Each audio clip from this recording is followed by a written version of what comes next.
Hello boys and girls, it's Memory Verse with Ms.T.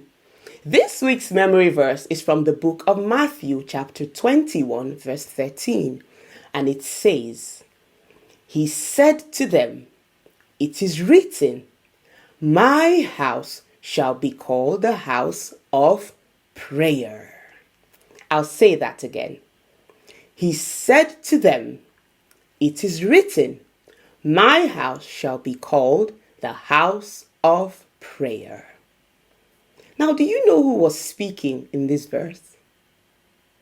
That's right, it was Jesus. If you remember the story of when Jesus went into the temple and found people buying and selling, then you will know where this verse came from.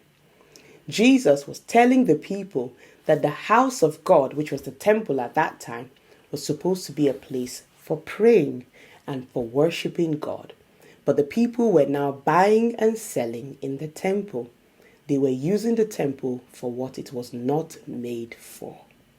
We remind ourselves that our bodies are the temple of God, and we should use our bodies to honor God in the best way possible. So we shouldn't do anything to our bodies or use our bodies to do things that God will not be pleased with. So remember that our memory verse for this week is from Matthew chapter 21 verse 13, and I would want you to say it after me.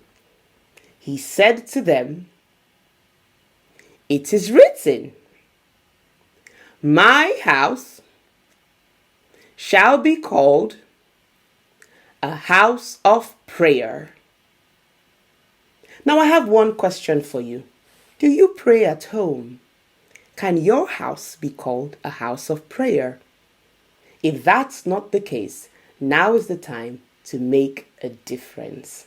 When you get home, if you're watching this outside, or if you're at home right now, why not gather your family around and pray?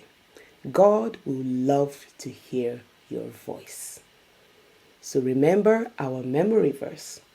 He said to them, "It is written, my house shall be called a house of prayer."